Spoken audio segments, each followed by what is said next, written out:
안녕하세요. 정신과 의사들의 진짜 정신과 이야기 내부자들입니다.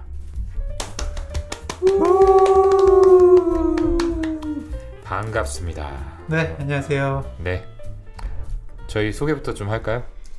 네, 안녕하세요. 저는 정신건강의학과 전문의 김지용입니다. 네, 안녕하세요. 정신과 전문의 허경입니다. 네, 정신건강의학과 전문의 오동훈입니다. 다시 한번 반갑습니다. 네. 잘 지냈어요? 힘들어요. 네. 아유, 여기 힘들다는 얘기도 굳이 할 거 없이 예전 클립에서 그냥 따와도 될 것 같아요. 항상 저희가 이렇게 인사를 드리고 나면은 힘들어요, 지쳤어요, 피곤해요. 제가 오늘 음. 한 9시 한 15분쯤에 병원 진료가 끝나고 열심히 차를 달려서 동훈이 병원에 왔더니 동훈이가 마지막 남은 햄버거 한 조각을 입에 넣고 있었어요. 그러니까요. 56번째 환자분을 마무리하시고 딱 이제 여의도에 왔는데 20명이었어. 20명. 제가 모렴치하게 우리 김종훈 선생님 햄버거도 안 시켜놓고 아니 대답을 안 하니까, 아니 나는 같이 먹으려고 밥 먹었어? 물어봤는데 그 씹혔어요 저. 저는 제가 또 너무 늦어서 이렇게 그 와중에 먹겠다고 하면 동훈이가 화낼까봐 이렇게 쫄아가지고 너희끼리 먼저 먹고 있어 이랬는데 왔더니 역시 또 30분 정도 잡담 떨고 아무리 늦고 아무리 피곤해도 그렇게 빨리 시작하질 않아. 칼같이 시작하지 않아요. 그래도 사연 선정해놓고 있었잖아요. 그게 네. 어디야. 네. 그렇죠. 그 정도면 됐지. 네. 네. 뭐 별일 없으시죠? 네, 그렇습니다. 네. 요즘에 저희가 이제 그 근황 토크는 안 하고 바로 이제 방송으로 들어갈 때가 많으니까. 뭐 별일 많죠. 오동훈 선생님께서 좀 있으면은 이제 대웹인가요? 대회입니다. 예. 네. 아주 유명해질 프로그램에 네. 이제 등장하시게 될 거고. 이러다가 안 되면 어떡하려고 그래요 진짜. 안 되면 안 되는 거죠. 너무 쪽팔리잖아. 네. 이거 기억해 주는 분 아무도 없을 거예요. 맞아요. 이게 자의식 네. 과잉이에요. 그렇죠. 그렇죠?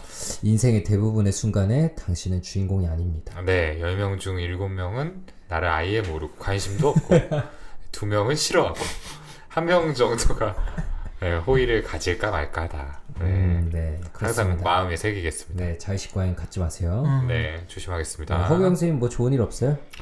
좋은 일이요? 네. 농구대 본선 간 거? 그치. 진짜 낙이 없어 보이더라고요, 허경 선생님. 저요? 약간, 요즘에 먹는 낙도 없어져가지고. 왜 안 먹어? 충치가 이제 양쪽 어금니에 생겨가지고 맞다, 그치. 씹지를 못하니까 네, 이게 음식 맛을 잘 못 느껴요. 그러니까 양치 좀 제때제때 하지. 양치를 열심히 해도 이게 계속 먹으니까 어차피 안 된대요. 양치하고 또 먹고 양치하고 또 먹고. 그래도 좀 빨리빨리 이제 치과에 갔어야 되는데 이거를 괜찮겠지 하고 넘어갔더니 또 어린아이 같은 마음이 있으셨군요. 네. 안 가고 싶은. 네, 의사인데도 그렇습니다. 네. 네. 저랑 허경 쌤이랑 농구 대회를 나갔는데 당연히 그 세 팀 중에 두 팀이 본선에 올라가는 건데 2패 탈락할 줄 알고 집에는 대회는 하루다. 다음 주 일정에 대해서는 얘기도 꺼내지 않고 나갔는데 놀랍게 한 경기를 이겨가지고 다음 주 일정이 생겨서 팀원들 전원 얼굴이 어두워지는 걸 못 봤어. 이겼는데 승리했는데 갑자기 다들 어쩌지? 넌 말했냐? 다들 아니. 얘기한 사람이 없더라고요. 어쨌든 두 분 농구 이렇게 열심히 하시는 거 보니까 굉장히 보기가 좋습니다. 네. 뭔가 활기가 있어 보여요, 농구 얘기할 때는. 그러게요. 유일한 삶의 낙입니다. 네, 저희가 또 9월, 10월에는 강연 일정들이 또 있죠. 네. 아무래도 10월 달이 그 정신건강의 날이 있다 보니까 그 전후로 해서는 좀 이렇게 강연 요청 같은 게 들어오는 것 같아요. 네, 9월 17일에 저희 동해에 가고요. 저는 9월 20일에 천안에 짧게 갔다 오는 게 있고 10월 달에도 저희 뭐 있죠? 네, 뭐 있었죠? 10월 달에는 원주에 있습니다. 10월 달에 원주. 나 뭐 달력이 없지? 언제예요? 원주 있구나. 10월 28일에. 네, 있어요. 네, 있습니다. 깜짝 놀랄 뻔했네. 네. 네. 그리고 지금 또 있을걸요? 컨택 중인데 10월 그때 갈 수도 있어요.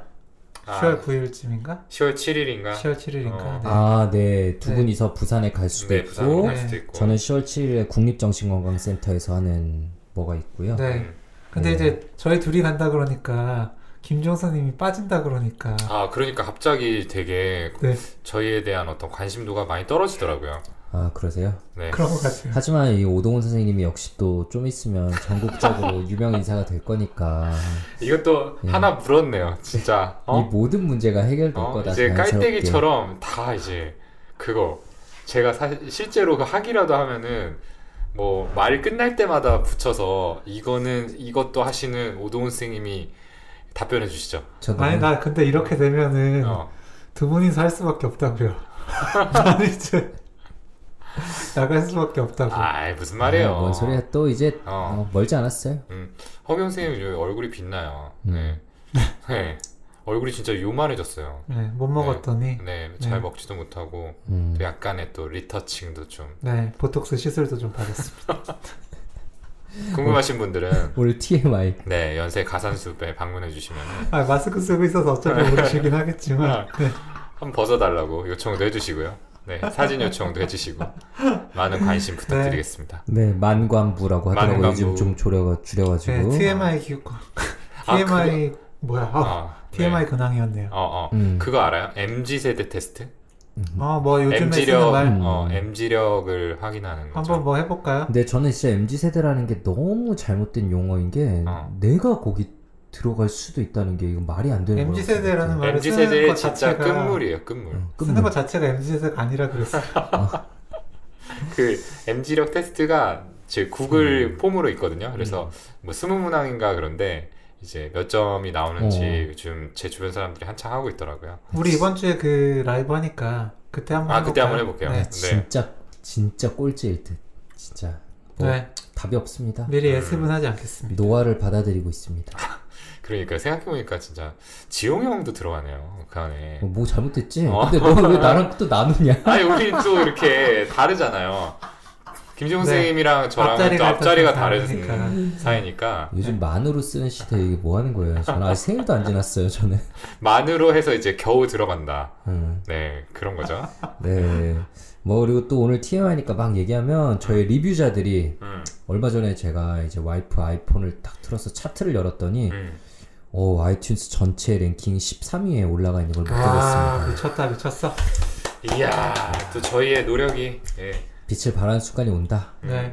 그래서 이제 뭐 언택트고 해부자들이고 뭐고 다 때려치우고 한 달에 4편 영화를 봐야 되나라는 생각이 들기도 했지만 네, 그럴 순 없고요.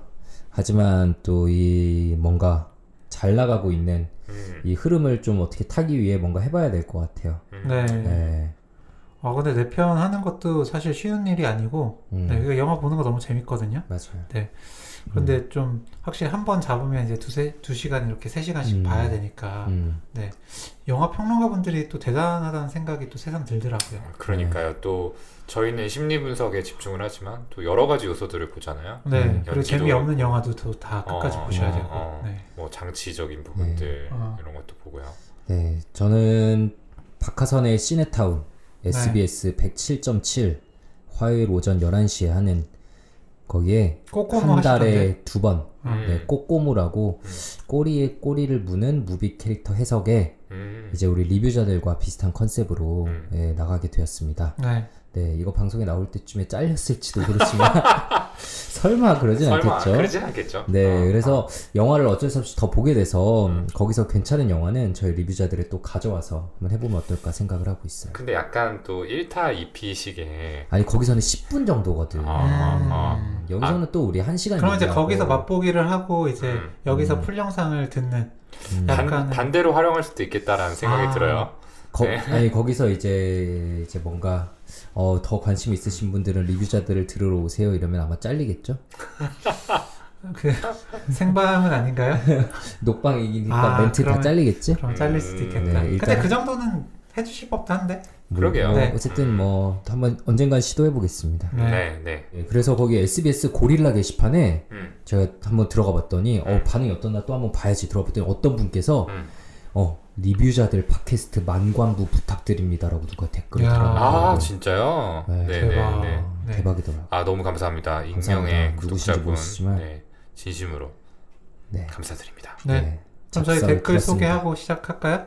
네, 이번에 저번 언택트 저랑 오동훈 선생님이랑 좀 막말을 많이 했더니 리플을 좀 많이 달렸어요. 아 그래요? 되게 많이 달렸어. 우리 최근에 에피소드 중에 이렇게 많이 달린 적이 없었는데 야, 어떤 분께서 익명으로 일단은 하나 리플을 달아주셨어요. 오디오 클립에요. 그 우울증 때문에 저희 저번 게 우울증 때문에 망한 인생 어떻게 받아들여야 할까요? 키워드 토크 운으로 했었죠. 저랑 오동훈 선생님이 좀 강하게 꽤 말을 했었습니다. 한 분께서 오늘 내용도 너무 좋네요. 세 분의 쌤들이 같이 이렇게 인연이 된 게 제 눈에는 엄청난 행운으로 보여요. 보통 사람들은 좀 더 잘 나간 사람 있으면 시기 질투하고 그러는데 세 분 쌤들은 자존감이 높은 편인지 서로 장점 부각되게 잘 어울러지시고 점점 명의를 향해 나가시는 것 같습니다. 참 댓글은 사실 너무 읽어주셔서 샤이한 분들은 달고 싶다고도 안 될 수 있어요. 아, 그런 문제가. 우리는 댓글이 한둘 달리니까 무조건 읽어줘서 네, 그래서 자물통을 클릭했다. 자물통 클릭하면 이제 비밀 댓글로 저한테만 보이거든요. 아, 그걸 또 읽어주신 거예요? 제가 관리자니까. 근데 네. 이분의 아이디를 안 읽었으니까 아, 괜찮습니다. 맞네. 그러네. 네, 무무님께서 오랜 시간 우울과 함께 시간을 보내며 이제 함께 가는 방법을 배우고 있어요. 평생 함께하는 질환은 생각보다 많죠. 질환이 없는 분도 있고 선천적으로 갖고 계신 분도 있죠. 운처럼 받아들이고 내 마음을 편하게 지닐 수 있는 방향으로 가는 게 중요하더라고요. 라고 남겨주셨습니다. 네, 전수진님께서 늘 유익하고 재미있는 뇌부자들이었지만 특별히 이번 언택트는 너무 좋아서 연속으로 2번 들었어요. 따봉. 특히 오동훈 선생님의 지팡이 비유가 너무 와닿았습니다. 앞으로 작고 큰 사건들을 만날 때마다 지팡이를 생각하며 가볍게 스쳐 지나갈 수 있을 것 같아요. 그리고 뇌부자들을 알게 된 건 제 삶에 찾아온 큰 행운 중에 하나랍니다. 늘 수고하시는 선생님들 감사합니다. 라고 남겨주셨어요. 아, 너무 감사합니다. 너무 감사합니다. 제가 지팡이 비유를 몰라서 간단히 설명을 해주신다면. 아, 그때 이제 운에 대해서 이야기하면서 네. 그 지팡이라고 생각을 하라고 말씀을 드렸던 것 같아요.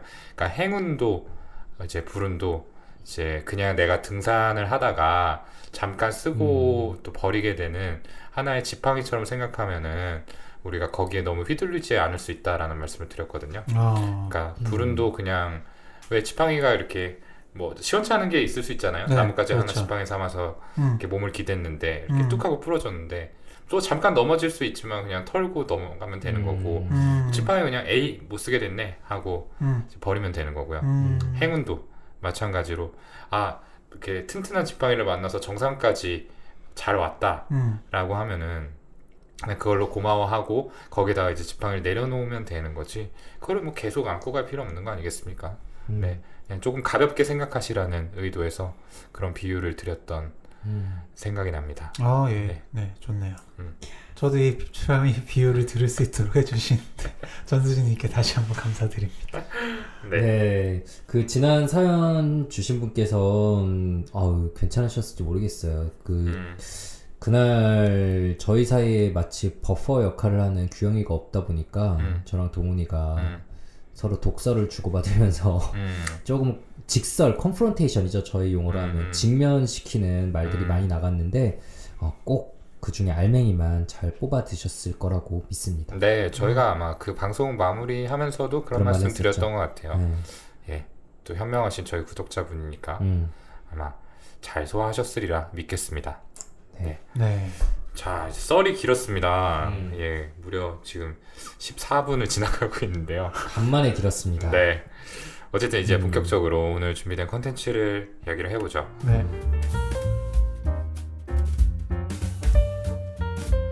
오늘은 언택트 시간이고요. 저희 이제 구독자분께서 보내주신 사연을 가지고 사연 들어보고 저희만의 솔루션을 드리는 그런 시간입니다. 자, 오늘은 어떤 사연이 준비되어 있을지 우리 허경 선생님 목소리로 들어보도록 하겠습니다. 제목은요. 교사라는 직업, 성소수자인 제 정체성이 드러날까 두렵고 힘들어요. 이젠 그만둬야 할까요? 제가 동성에게 성지향을 갖게 된 시작은 아주 어렸을 때부터였습니다. 초중고 학창시절 사춘기 때 모두 이성보단 동성에게 성적인 관심과 호감을 느꼈습니다. 동시에 이성에게 성욕을 느끼는 건 커다란 거부감이 있었습니다. 아마 근친에 대한 두려움 때문인 것 같아요. 엄마에게는 정서적 남편, 대리 역할을, 누나와는 서로 의지하는 친구로 친하게 지냈었던 가족력이 있었거든요. 아버지는 저희에게 신체적, 언어적으로 위협을 하거나 폭력을 행사할 때도 있으셨고 그로 인해 가족 안의 두려움과 불안이 컸습니다. 그래서 안정성을 가져다 줄 남자 어른에 대한 동경이 항상 있었습니다. 그리고 성인이 되어서까지도 엄마, 누나와의 정서적 친근함과 더불어 포옹이나 팔짱, 가벼운 이뽀뽀 같은 신체적 접촉도 많았어서 이성을 성 대상으로 삼는 것에 대한 거부감과 두려움이 많았습니다. 제 성적 취향은 어쨌든 동성이 편하고 끌렸고 그쪽으로 그래서 흘러가게 된 것이라 생각을 합니다. 여하튼 제 진로로는 열심히 공부해서 교대를 입학하고 졸업을 했고요. 25살 때부터 교사로 임용을 합격해서 지금은 30대까지 일을 하고 있습니다. 20대 때까지 학교 군대에서 정말 티 안 내고 괄호하고 못 내고 포커페이스와 적당히 둘러대며 일반인인 척 성실히 역할을 수행하고 기능적으로는 무리 없이 지냈습니다. 하지만 이제 30대가 되니 주변 친구들이 결혼하고 애 낳고 키우고 하는 모습들을 보면서 사회적 압박을 받게 됩니다. 여자 소개시켜준다. 왜 연애를 안 하냐? 결혼 언제 할 거냐? 라고 당연하게 생각하고 묻는 주변 친구들과 동료들. 심지어는 학생들도 저에게 연애, 결혼에 대해 묻곤 합니다. 그러다 보니 교사로서의 사회적 페르소나와 성적 지향에서의 개인적 정체성에서 오는 괴리감 때문에 번아웃이 옵니다. 오랫동안 일반인인 척 하며 살아온 시간들이 길어지고 여성과 남성, 그 누구와도 깊은 관계로 만나지 못했습니다. 두렵고 우울감과 무기력하게 됩니다. 물론 성소수자인 것이 정신질환도 아니고 불법도 아니라고는 합니다. 정신질환인지는 그 목록에서 옛날에 빠졌다고는 들었고요. 2017년쯤 군형법 동성애 처벌법으로 고소된 케이스가 올해 4월 대법원에서 무죄 판결이 나왔다고 합니다. 하지만 이런 관련 글에 달려있는 논쟁 댓글들에 제 생각도 같이 휘둘리고 더 움츠려들게 됩니다. 댓글을 보면 성소수자인 건 알겠는데 내 눈에만 보이지 말라는 식의 댓글들이 자주 눈에 띕니다. 이렇게 비판받고 수용받지 못하고 소외되어 떳떳하지 못하게 숨겨야 하는 상황이 지금의 한국 사회의 현실로 느껴집니다. 제가 직업을 잘못 선택한 걸까요? 성소수자도 교사를 할 수 있을 거라 생각했던 20살 때의 교대 진학 선택이 순진했던 것 같아 후회가 됩니다. 학부모 민원이나 사회적 이슈 혹은 비난의 대상이 될까 두렵습니다. 지금이라도 빨리 다른 길을 찾아봐야 할지 아니면 조금 더 일반인인 척 연기하며 일을 계속할지 고민입니다. 성소수자 교사가 학생들을 가르치면 왜곡된 가치관을 심어줄 수 있다는 비판에 대한 선생님들의 생각도 궁금합니다. 성지향이 교육으로 인한 건지 타고나는 건지도 궁금합니다. 이런 고민들이 민감한 주제지만 뇌부자들 선생님들의 말씀이 듣고 싶고 의견이 궁금합니다. 부탁드립니다.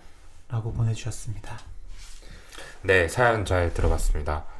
아유, 네, 고민이 참 많이 느껴지는 사연이었어요. 뭐 매번 그렇지만 이번 사연도 마찬가지였는데요.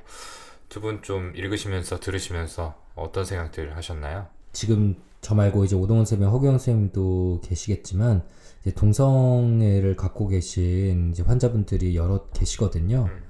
그분들께서 이 얘기하셨던 답답하고 불안하고 그 힘든 마음이 겹쳐서 떠오르면서 깝깝하고 너무 힘드실 것 같아요. 이거 어떻게 뭐 말씀을 드려야 될지 모르겠는데 네, 어떤 느낌인지 네, 그래도 들어서는 알고 있습니다. 네, 참 힘드실 것 같아요.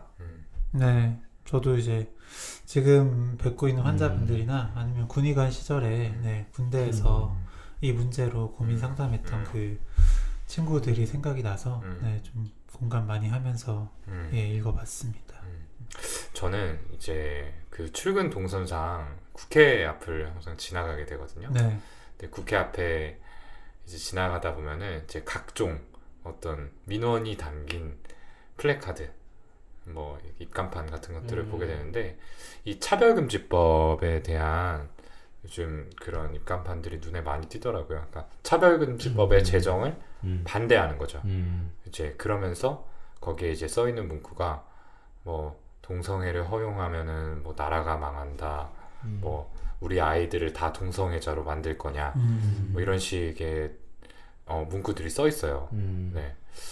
참 그게 이제 저는 사실 여러 가지 의견이 있을 수 있지만 저는 동성애에 대해서는 100% 열려 있고 찬성 뭐 아무튼 찬반의 대상이 될 수 없다라고 생각하는 입장이거든요. 그거는 정말 개인의 선택의 영역이지 누구도 옳고 그름을 얘기할 수 없는 영역이라고 생각해서 그런 의견들이 이제 소수이지 않을까라고 생각을 했는데 오히려 당사자분들이 느끼는 것들은 또 다르시구나라는 생각이 들었습니다.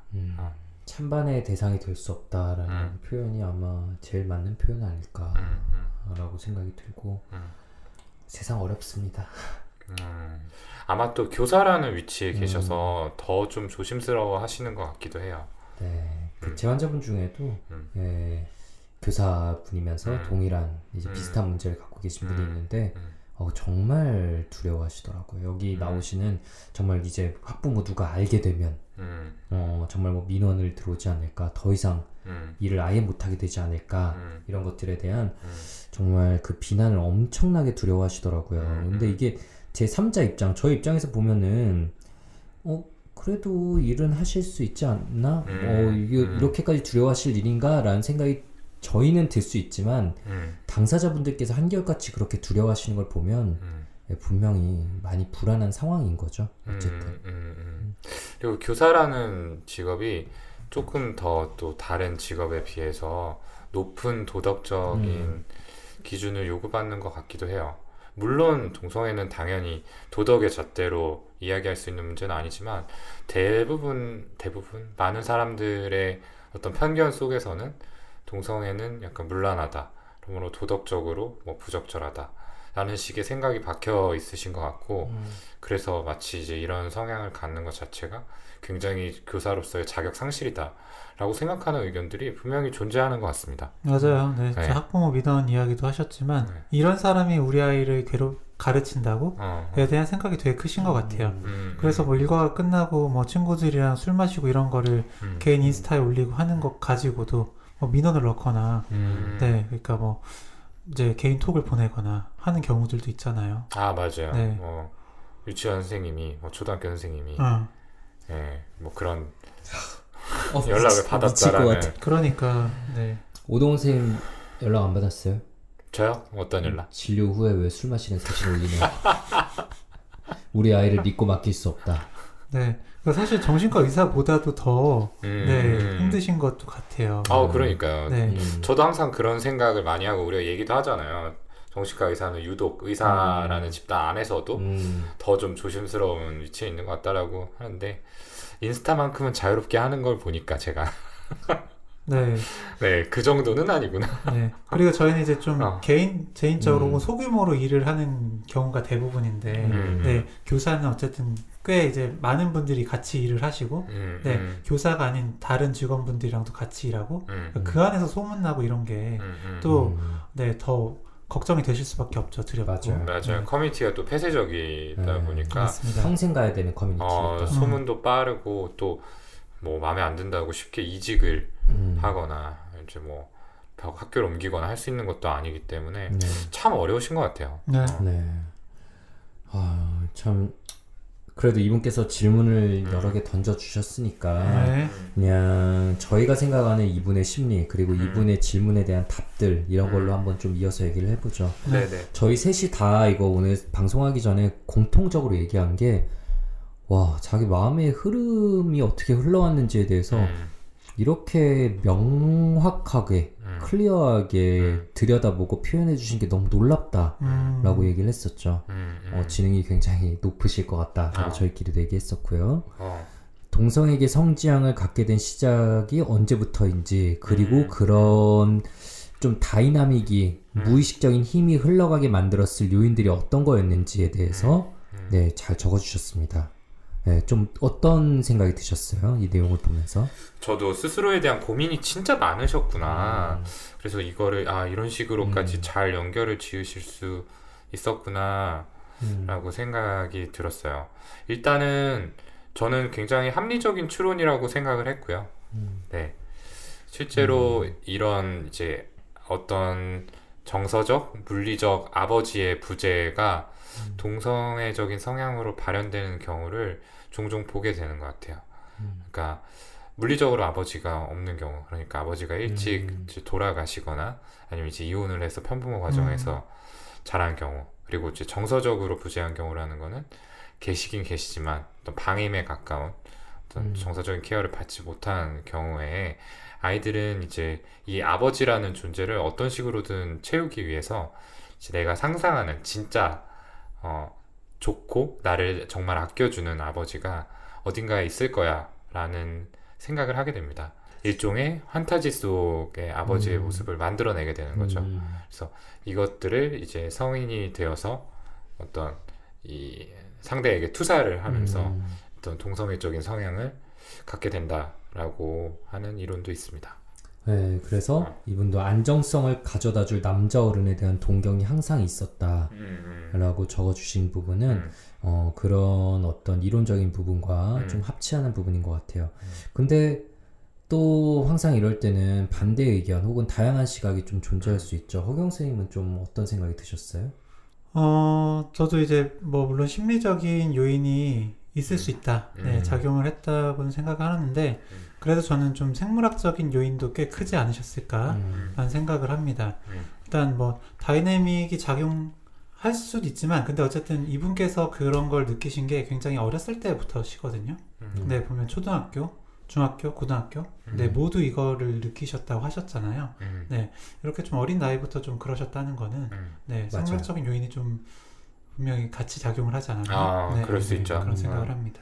그러니까 저는 뭐 저뿐만 아니라 아마 많은 분들이 느끼시겠지만 우리나라는 너무 극단적이에요. 극과 극이죠.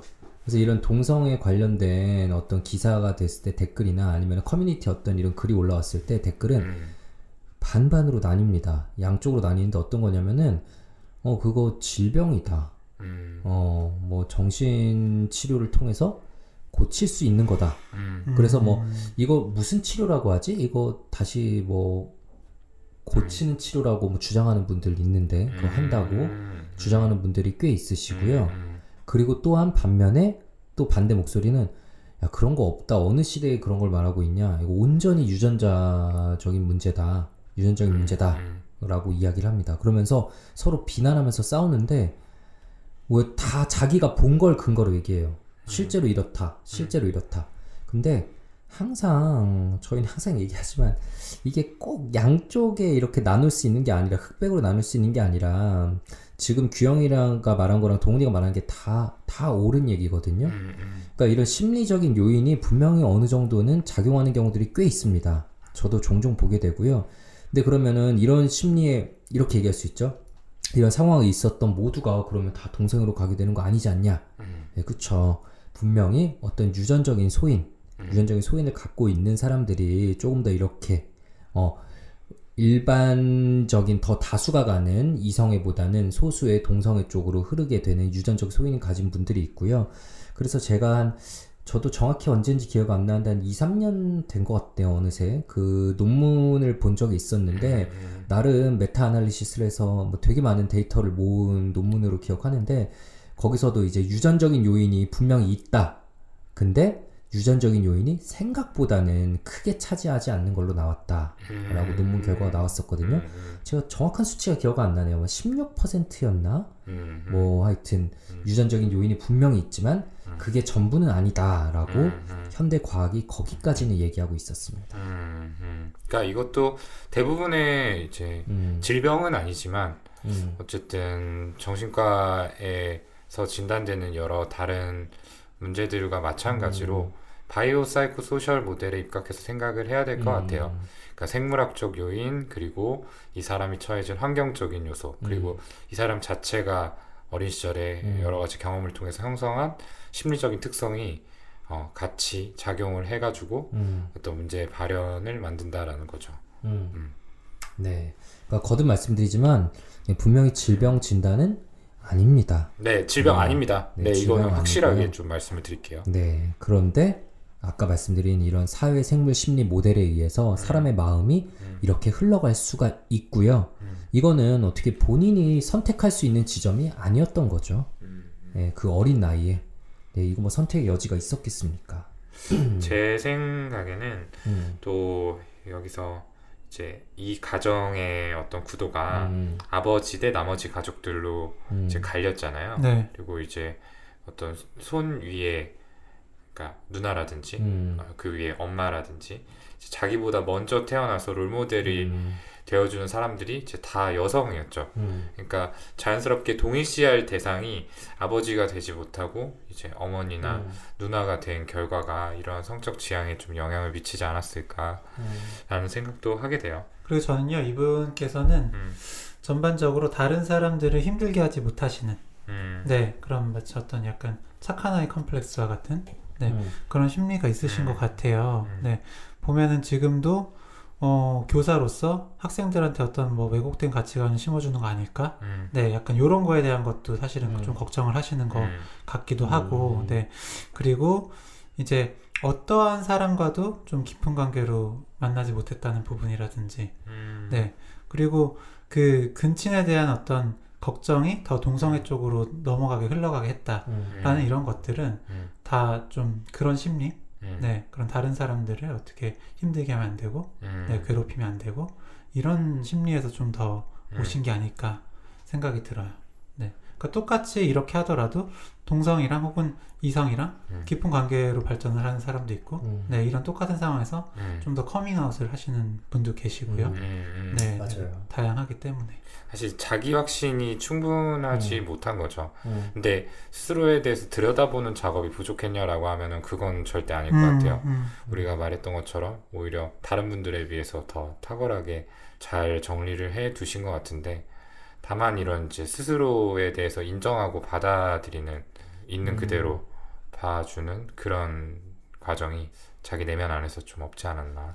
네, 근데 분명히 이제 어머니랑 누나는 이제 정서적으로 또 친밀하니까 분명히 심리적 안정기지가 될 사람도 있고, 이렇게 스스로를 들여다보는 능력도 있는 사람인데 왜 이렇게 자기 확신이 부족하냐. 우리나라에서 이제 우리 문화권에서 동성애를 죄악시하고 이제 열등하게 보는 시각, 그 시각이 우리 사회에 살아가는 사람들의 마음속에 어느 정도씩 내재화가 되죠. 그걸 우리가 이제 어느 순간에 이게 잘못됐다는 걸 알아채고 끊어내냐, 이거에 따라 다르겠지만 분명히 당사자들 마음속에도 이게 굉장히 강하게 내재화돼요. 그래서 내가 지금 잘못하고 있다, 나는 잘못됐고 나쁜 일을 하고 있다라는 그런 생각에 본인이 굉장히 괴로워하시는 분들도 많습니다. 그러면 아무래도 자기 확신을 가지기 이제 더 어려운 거죠. 예, 나의 존재 자체가 뭔가 잘못이고 언제든지 남에게 피해를 끼칠 수 있고, 이게 알려지면 나뿐만 아니라 가족들도 힘들어질 거고 학교도 힘들어질 거고, 이렇게 생각이 흘러가는 거죠. 그냥 있는 나 그대로를 드러내면 다른 사람들이 나를 그대로 받아줄 수 있을까? 이전과 똑같이. 근데 사실 우리가 만약 동성애를 가진 사람이라고 생각해보면 그렇게 확신할 수 있겠어요? 네, 이 세상에, 우리 사회에 그런 진짜 뭔가 많이 비틀어진 시각이 진짜 강력하게 존재하는 게 사실인데. 참 이분이 외로우셨겠다라는 생각이 많이 들어요. 아마 가족들한테도 오픈을 하기는 좀 어려우셨겠죠. 이런 문제들에 대해서. 그리고 아까 허경 선생님이 읽어주신 것처럼 남자와 여자 누구와도 깊은 관계를 맺지 못했다라고 한 걸 보면은 이런 성향에 대해서 정말 제대로 오픈을 하고 털어놓고 공감과 위로를 받을 기회 자체가 좀 많이 없지 않았을까라는 추측을 하게 돼요. 네, 그 점이 좀 안타깝습니다. 네. 근데 제 환자분들 중엔 이제 커밍아웃을 하고 혹은 다 커밍아웃을 하지 않더라도 그 동성애 커뮤니티에서 연락하고 만난 사람들과 서로 심리적으로 좀 위로가 되고 또 친밀하게 지내고 이러면서 안정감을 얻는 분들도 분명히 계시거든요. 네. 네, 이분은 왜 이런 과정이 좀 뭐 실제 있는지 없는지 모르겠지만 누구에게도 깊은 마음을 열지 못했다는 걸 보니까 조금은 더 오픈을 못하고 있는 걸로 보이는데, 이런 마음은 왜 그런 걸까요? 저희가 한번 유출해보면. 그러니까 아까도 김종수님이 얘기한 것처럼 이게 잘못된 거다라는 인식이 스스로의 내면에 이미 내재화가 되어 있기 때문에 어떻게 보면은 이거를 드러내 보인다라는 것 자체가 자신의 가장 잘못된 부분, 약한 부분을 보이는 수치스러운 일이기 때문에 이분에게는 더 유독 좀 많은 용기를 필요로 하게 하지 않았을까라고 생각을 합니다. 어쨌든 그런 뭐 좀 위험의 피기질 걱정이 많으신 분이라고 한다면 네. 뭐 이 정도로 이렇게 좀 뭐 익명의 사연을 보내는 정도는 괜찮지만 어쨌든 개인적인 소통을 했을 때 본인이 더 노출이 되고 이로 인해서 이제 어떤 뭐 본인의 개인의 신상이 네, 노출이 돼서 지금 그런 현실적인 하시는데 좀 걱정들이. 문제가 될 수도 있는 거잖아요. 맞아요. 그런 걸 걱정하실 수도 있을 것 같아요. 정말 더 외로우시고 네, 더 혼자다, 내 편은 없다 이런 마음에 너무 힘드실 것 같습니다. 그래서 유독 좀 이분한테는 위로의 말들을 많이 전해주고 싶다라는 생각을 하게 됩니다. 그러게요. 네, 이분이 이제 질문을 이제 몇 개 던지신 것들이 있잖아요. 네네. 하나하나 저희의 생각을 좀 답을 해볼까요? 그래도 네. 제가 직업을 잘못 선택한 걸까요? 성소수자도 교사를 할 수 있을 거라 생각했던 20살 때의 교대 진학 선택이 순진했던 것 같아 후회가 됩니다. 이거에 대해서는 좀 어떻게 생각을 하세요? 그 밑에 이어서 성소수자 교사가 학생들을 가르치면 왜곡된 가치관을 심어줄 수 있다는 비판에 대한 저희들의 생각도 궁금하다. 이 부분에 대해서도요. 저는 이거 진짜 말도 안 되는 생각이라고 네, 생각합니다. 네, 왜곡된 가치관? 글쎄요. 네, 왜곡된 어떤 뭐 성에 대한 가치관을 심어줄 수 있을 걸로 걱정을 하는 건가요? 아니면 이외에 대해서도 좀 어떤 잘못된 가치관을 심어줄 수 있을 거라고 생각을 하는 건지 뭐 잘은 모르겠습니다만은 네, 두 가지 다 이 성소수자라는 이유만으로 네, 그럴 거라고 생각을 하진 않아요. 아, 지나치게 성급한 일반화죠. 뭐 일부 성소수자 교사가 그런 왜곡된 가치관을 심어줄 수 있겠지만 그거는 이성의 자인 교사도 얼마든지 동일하게 적용이 되는 맞아요. 이야기입니다. 일부의 문제도 없는 집단이 어디 있겠습니까? 네, 네. 네. 그거는 이제 그 사람의 특성으로 봐야 되는 거지 집단 전체가 뭐 한 사람 때문에 다 문제다라는 식으로 얘기하는 거는 분명히 잘못된 주장이죠. 네, 그리고 오히려 이분은 아, 내가 제대로 된 가치관을 심어줄 수 있을까라는 고민이 있으신 만큼 더더욱 이런 문제는 안 생길 거라고 생각해요. 네, 그러니까 균형 잡힌 시각만 잘 유지하면은 아무 문제 없는 일입니다.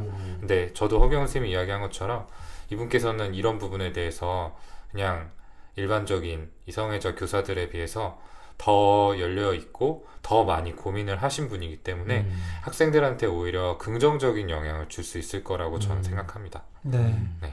그러게요. 이 다수랑 소수를 생각을 했을 때, 네, 그 나눌 수 있는 건 굉장히 많잖아요. 네, 이성애 뭐 아니면 동성애 이외에도 정치적으로도 다수와 소수 의견 나눌 수도 있고, 네, 뭐 종교적으로도 그럴 수도 있고 한데, 네, 다 그런 부분에서 소수자인 사람이, 네, 다 왜곡되고 잘못된 가치관을 학생들한테 가르치는 건 아니란 말이죠. 그러면은 무조건 모든 면에서 다 다수인 최고의 프로토타입인 사람만 데려다가 교사를 시켜야 되냐? 아, 그거는 무슨 만화 속에나 나올 법한 세상. 정말 공포의 세상에서는 나올 법한 이야기죠. 네, 뭐 양같이 정신개조 같은 느낌도 좀 들고요. 공장에서 찍어내는 어떤 로봇 같이. 그래서 분명히 뭐 이거는 이론의 여지가 없습니다. 잘못하신 거 아니고. 네, 맞습니다. 네, 왜곡된 가치관을 심어줄 리도 없습니다. 그런데 만약 이분이 제 환자분이라고 생각을 한다면 같이 고민은 해볼 것 같아요. 일을 꼭 계속 해야 될지 아니면은 다른 가능성을 또 찾아봐야 될지에 대해서는 저는 같이 좀 고민해 볼 것 같다는 생각이 드는 게 왜냐면 어쨌든 힘든 건 사실이거든요. 네, 이런 사회적 이슈 비난의 대상이 될까 두려워 자신을 더 숨기게 되고 그래서 자기 확신이 부족해서 같은 취향을 가진 사람들도 만나지도 못하고 이렇게 스스로를 더 올가매게 되는 강력한 페르소나를 요구하는 이런 직업이 가진 특성 때문에 더 힘들어지실 거라서 이거를 말 그대로 아주 유연하게 극복하면은 참 이상적으로 좋겠지만 그게 진짜 안 된다면 참 안정적이고 좋은 직업이지만 개인의 행복보다 더 중요할 수는 없으니 같이 고민은 해볼 것 같긴 합니다. 저는 타협점이 있을 거라고 생각해요. 뭐 예를 들어서 뭐 쉬운 길은 아니지만 교육청에도 이제 교사분들이 근무할 수 있는 티오가 있거든요. 근데 이분이 두려워하시는 게 이제 학부모 들의 어떤 민원을 받게 되는 거. 그러니까 아이들과 직접 계속 접촉하는 포지션에 있으면서 본인이 어떤 나쁜 영향을 주지 않을까라는 걱정을 하고 또 실제적으로 피해를 보게 되지 않을까라는 걱정을 하시는 건데 예, 그렇게 위치만 조금 옮겨도 네, 이런 두려움에서는 일부나마 좀 해방이 되지 않을까라는 생각이 듭니다. 그러게요. 네. 그리고 뭐 이것 역시도 선택이긴 하지만 그러니까 조금씩 오픈할 수 있는 어떤 정도? 네, 그 낮은 단계부터 해서 네, 좀 해보고 사실 정말로 문제가 되고 괴로우시면 그때 뭐 오동훈 선생님이 얘기한 것처럼 다른 네, 보직으로 옮기신다든지 아니면 정말로 뭐 퇴직을 하실 수도 있을 거는 같은데 네, 어쨌든 조금씩 오픈하면서 어떤지 네, 정말로 생각했던 것만큼 어떤 문제가 되는지 확인을 해볼 수도 있을 것 같아요. 여기서 오픈을 한다라는 거는 어떤 의미일까요? 그러니까 이제 그 뭐 동성애 커뮤니티에서 처음에 뭐좀 얘기를 해보고 네, 그리고 그러니까 자기의 이제 친구들 만약에 오픈을 안 하셨다면 네, 친구들한테 좀 이야기를 해보신다든지 그런 식으로 단계적으로 해보는 거죠. 뭐 이것도 의무는 아닙니다. 네. 근데 어쨌든 간에 내 편이 필요하다고 생각합니다. 맞아요. 네, 무엇보다 중요한 거는 그냥 이런 얘기들 솔직하게 할 수 있는 내 편. 그게 없는 사람은 너무 힘들어요. 지금 이분한테 필요한 거는 내 편이 있다라는 그 소속감 그리고 그 안에서 받는 위로인 것 같아요. 사실은 이분이 위로다운 위로를 참 받아본 경험이 없지 않을까 싶거든요. 그러니까 물론 이제 누나와 엄마와 서로 의지를 하면서 지내왔겠지만 또 우리나라의 정서상 이제 아들이라는 위치가 네, 또 이런 엄마나 여자 형제를 조금 리드하고 좀 케어해야 된다라는 의무감을 좀 부여받는 경우들이 많거든요. 이분도 아마 거기서 100% 자유로울 수는 없었을 거라고 생각이 들고요. 그렇다면은 이제 어떤 정서적으로 힘든 부분들이 있어도 그런 것들을 쉽게 드러내기보다는 먼저 엄마나 누나를 감싸는 데 좀 집중을 해보시지 않았을까 싶습니다. 그리고 또 이런 이제 굉장히 자신의 내밀한 모습을 드러낼 기회가 없다라는 게 사실 사람으로 하여금 굉장한 고립감을 주거든요. 그러니까 나의 밑바닥을 아는 사람은 아무도 없다라는 게 굉장히 큰 외로움을 줍니다. 네, 나는 항상 가면을 쓰고 살아가고 있고 내 진짜 모습을 아는 사람은 아무도 없다. 네. 그게 한 발짝만 더 나가면 진짜 모습을 알면 모두 다 떠나갈 것이다 라고 꼭 맞지 않은 생각으로 이어지게 되거든요. 참 외로우실 것 같아요. 네, 다시 생각을 해도. 네. 그러게요. 네. 저는 그리고 또 방금 페르소나 얘기를 잠깐 해서 그런데 이 사회적 페르소나와 성적 지향에서 이런 개인적 정체성에서 오는 괴리감 때문에 번아웃이 온다고도 하셨잖아요. 네. 그러니까 저는 분명히 괴리감이 드실 수밖에 없고 네, 힘드신 것도 사실이긴 한데 이 사회가 요구하는 이 사회적 페르소나에 대해서도 사실 좀 더 크게 생각하시는 부분도 있는 것 같아요. 네. 좀 더 무겁게. 네네네. 교사에게 이만큼 어떤 기대하고 뭔가 비난하고 하는 것도 사실이긴 하지만 그거보단 더 뭔가 거대한 네, 교사 이만큼 기대하겠지 이만큼 해내야지 라고 생각을 하시는 것도 있는 것 같거든요. 그러니까 괴리감도 더 커지고 거기에서 번아웃도 더 오시는 것 같습니다. 맞아요. 그러니까 과도한 좀 책임감 네, 그게 아마 아까 동훈이가 얘기했던 것처럼 어릴 때부터 또 집안에 이제 아빠는 아빠 역할을 못하고 있으니까 이제 남성으로서 또 뭔가 책임져야 한다는 그런 압박감을 어릴 때부터 받아온 것이 아마 이렇게 교사로서도 또 뭔가 많은 책임을 완벽하게 짊어져야 된다라는 이런 심리로 좀 이어지게 된 부분이 있지 않을까 생각이 들기도 하고요. 사실 뭐라 그럴까? 그러니까 진짜 힘드실 거예요. 그래서 저희가 어떤 조언을 드리는 거는 이미 다 고민해 보셨을 거고, 맞아요. 네, 그거 당연히 생각해봤지 근데 안 되니까 그런 거 아니야라고 생각이 드실 수도 있겠지만 저희가 그래도 드릴 말은 조금 더 주변 상황들에 가볍게 대처하셔도 괜찮을 거라는 말씀을 드리고 싶습니다. 네. 왜 연애를 안 하냐? 왜 결혼 언제 할 거냐? 그러면 거기도 조금 더 가볍게.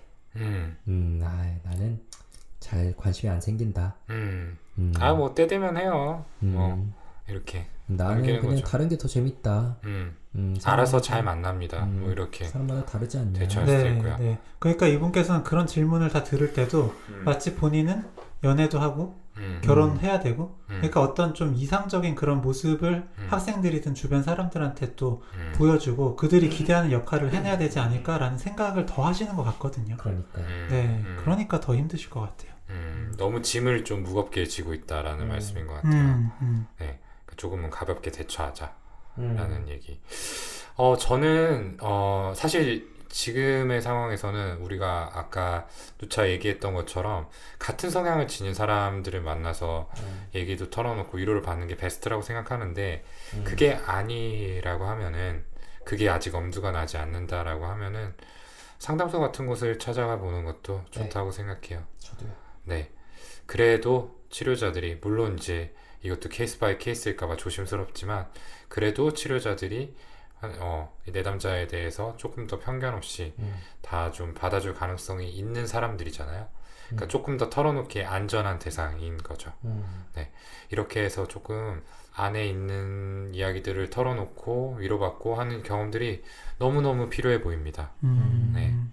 네. 그래서 적극적으로 권유드리고 싶어요. 네, 저도 그렇습니다. 저희가 기승전 상담으로 흘러가는 거는 좀 내키지 않아 하지만 그래도 지금은 너무도 절실한 상황 아닌가라는 생각이 들고요. 그리고 이제 뭐라 그럴까? 그 친구들 중에서도 동성 친구들 중에도 내가 동성애를 가지고 있다고 오픈한다고 그 친구들이 절대로 다 사라지거나 실망하거나 뭐 배신감, 화난다 혹은 혐오감을 피하게 된다.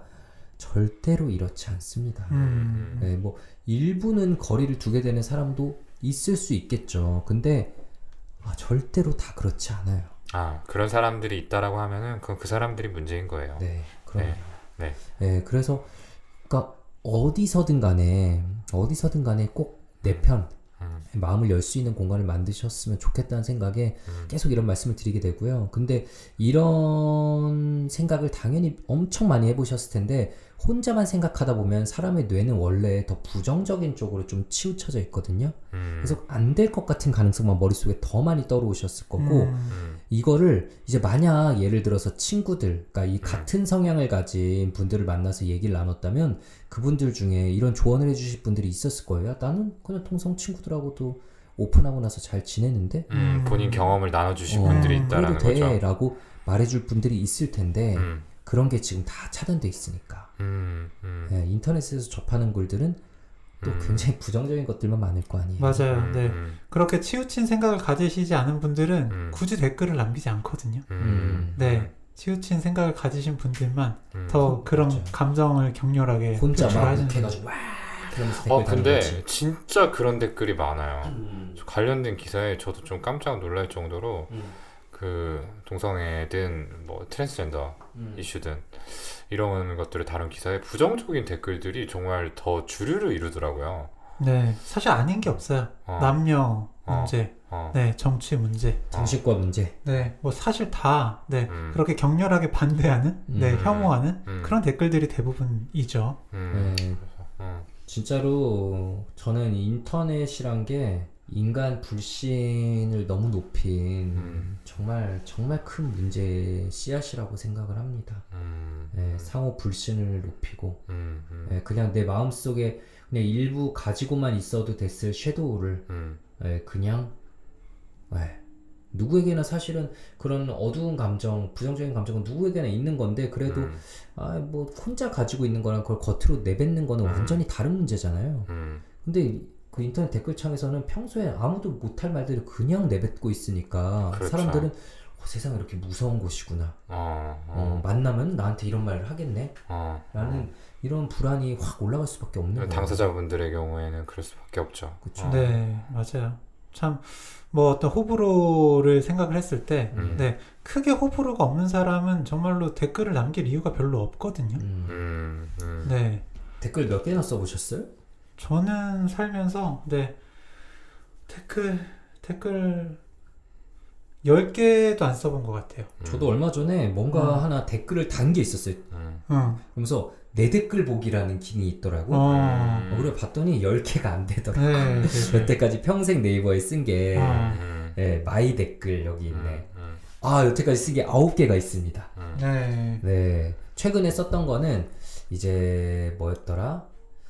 그 정신과에 관련된 내용이었는데 누가 또 말도 안 되는 오해의 댓글을 써놨길래 밑에 야, 이거 아니다 라고 뭐 이렇게 적었더니 그분이 대싹 튀를 해버려서 예, 제 것도 없어지긴 했는데 네. 그러니까 이것도 강렬히 그 의견에 반대를 하기 때문에 김지영 선생님도 남기신 거잖아요. 그러니까요. 네. 그러니까 사실은 중간 색깔인 회색이 더 많은 수를 차지를 하고 있을 텐데 그러니까 흑과 백 양쪽으로 갈린 의견만 눈에 보이는 거죠. 네. 네.